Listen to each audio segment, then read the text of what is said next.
Let's connect with Ajay Kanwal, MD and CEO of Jana Small Finance Bank that just made its debut today on D Street. Thanks for taking time out. Let's begin with this IPO plan. You've raised 462 crores via the fresh issue. How will that impact your CET ratio? What has been the response from your anchor investors? And congrats on the listing. We raised totally 575 crores, 472 in the public issue. Prior to that, pre-IPO. Our CET ratio was 17.5% as of September. So now obviously it will go into the early 20s, so 20 to 23% odd once we add this capital base too. And like we mentioned in our prospectus, the money will be used to augment our tier 1 capital of the bank, which anyway is strong. And of course, it will go towards the growth of the bank. Right. Ajay, also walk us through the business outlook. 57% of your book is with secured loans. This has increased sharply from 42% levels, right, in March 21. What's your internal target for your secured book and how is it going to play out on your NIMs? I want to take you a little back to 2018 when we started the bank. We hardly had any secured book. But we knew our customers really wanted secured loans like home loans. They wanted to borrow against property for business, MSE loans. So we thought very early when we started the bank in 2018 to have a whole slew of products which suited customers, which are secured in nature. So literally from 0% we have in 5.5 years reached 57.8% like you mentioned. And clearly from where we sit, our balance sheet of the bank should reflect that of a customer. In our minds, the biggest borrowing of a customer typically secured, is car loan, of course, starting with house loan, car loan, two-wheeler loan. So really, I think this trend will continue for some time, and we will certainly reflect what will happen to a customer's balance sheet, which to our mind is about 70 to 80% secured. So within the secured loan book, micro business loan have higher levels of NPA. If I'm not wrong, there are concerns also around the asset quality of unsecured books, especially in small ticket loans. How do you see that for the bank? And credit cost is also elevated. So what are your thoughts on that?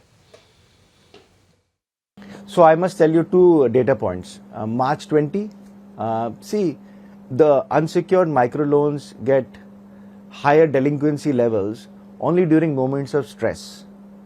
During moments of regular economic cycles, there is no challenge on delinquency. And that's not true for us, it's also true for the industry.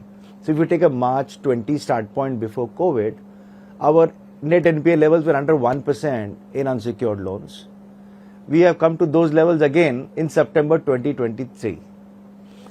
In between period, obviously the delinquency shot up, both COVID level 1, COVID wave 2. And then what happens after COVID ends, it is not that the first thing the customers do is start paying back the bank. They first want to rebuild their lives, make sure the school fees are paid, make sure the basic essential things that they've missed during COVID get settled, and then the bank repayment starts. So first is, small ticket loans on a regular economic cycle are very good business to do.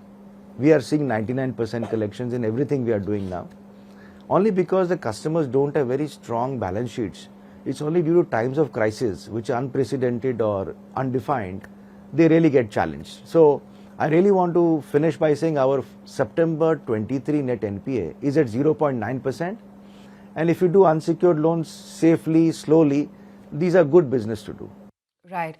You are the 4th largest small finance bank in terms of AUMs, right? Your growth in loan book is also sharp. If we look at the September 23 period, it was an uptick of about 42%. Will this kind of growth rate sustain, you think? And do you see any challenges in terms of that? So I would like to point out two things. One is, see, we are in the underserved segment. When you're in the underserved segment, then there is a lot of demand. So demand is not an issue. That is one.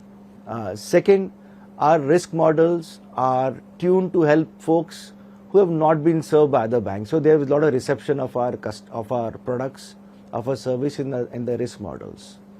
Now, in terms of growth, for us the primary thing is not about it's 40% or it's 30% or it's 25%. For us, it's about good growth. We spend all our time making sure that our growth has to be good quality growth. where customer is getting what he needs, and of course, we will have low delinquency in the future. In our segment, growth is less of a concern. For us, it's always we have to make sure that the growth is good. Now, NIM trends have been down, or they've come down for the industry, but you are expecting your NIMs to shape up because you have maintained your FY23 NIMs level at 7.7. I mean, that's incredible. How will you maintain it? Yeah, so our September 23 NIM is also 7.8.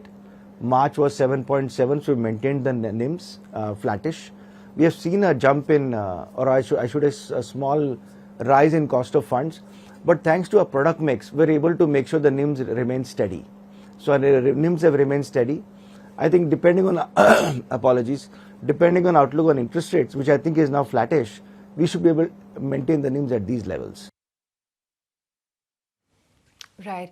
Your ROA then, Ajay, of 1.6% that you reported in September 23, it's been increasing since FY21. Do you think one can clock that 2% figure soon? So, difficult for me to give you the forward outlook. But here is what I can say. It's very much, there are three factors playing out in the ROA getting better by every passing quarter. First is growth in assets, and I mean good growth, which means all good assets are doing 99% plus collections. Also, when we are turning secured, that is helping a lot. Second, the COVID provisioning requirement is coming down. So that is a big drop, and which is why you see profit after tax going up, you see ROA going up. Third is just because of digitalization, we're able to hold costs very tight. So I think three factors contributing to a secular improvement in ROAs, and I do think the trend may continue. So credit deposit ratio was 110 in September 2023 and has been elevated above 100 in March 2023 as well.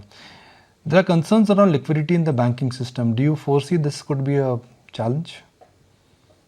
See, one is this liquidity has been tight, but we have been able to grow our deposit book very well. If you see our September 23 to a year ago, our growth in the deposit business is at about 37.7%. So we're able to grow our deposit business. Our assets have grown slightly faster than the deposit business, which we have to make sure that we modulate that. See, again, we don't see a challenge in the liquidity in the banking system. We do think that liquidity has got a bit more expensive. And it's been our experience that given our branches, our products, our pricing, our RMs, we're able to raise deposits to match our asset growth. But something we obviously are focusing much harder now. Ajay, good to have you on the show, and congratulations once again on your listing.